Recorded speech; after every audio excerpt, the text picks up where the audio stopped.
Yannick Noah, j'ai appris une chose étonnante. Depuis 3 ans, depuis la disparition de votre père, Zacharie, vous êtes le chef d'un gros village de 5000 âmes, baptisé Etoudi, tout près d'Yaoundé, la capitale du Cameroun. Et quand vous arrivez à Etoudi, il y a une sorte de rituel. Comme tout chef, vous recevez les doléances des villageois, qui concernent aussi bien l'école que les routes. C'est une sacrée responsabilité. Comment vous en sortez de cette fonction de chef de village ? C'est un peu... c'est pas si simple. Pas si simple. C'est pas si simple parce que je suis parti du Cameroun, j'avais 12 ans. J'ai encore je me sens profondément camerounais, je me sens profondément français. J'y vais en vacances tous les ans.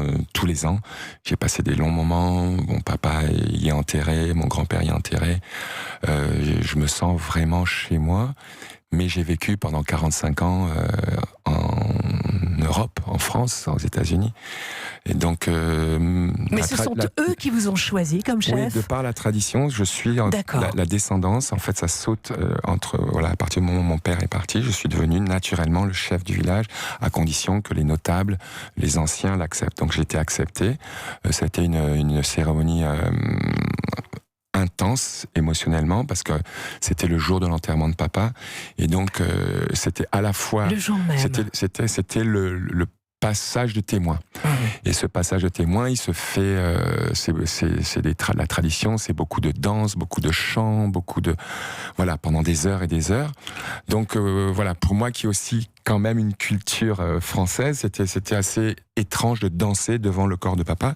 Mais et tu es porté, tu es dans un espèce d'état second, une espèce de transe, et du coup, c'est moins douloureux. C'est plus facile. On n'a pas le temps de parler de toutes les traditions qui sont merveilleuses pour accompagner les défunts. Hélas, mais par exemple, celle qui vous a... Vous les connaissez, ces traditions, mais celle qui avait pour vous la plus grande charge émotionnelle. Moi, ce que j'ai adoré, c'était les veillées.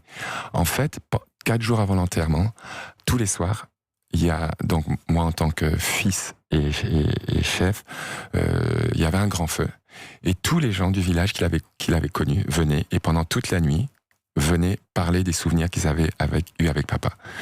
90% des histoires, je connaissais pas. Des gens, des tontons, des oncles, des amis, des gens que je connaissais qui parlaient. Et du coup, à chaque fois, ça se terminait toujours avec des rires ou des petites larmes.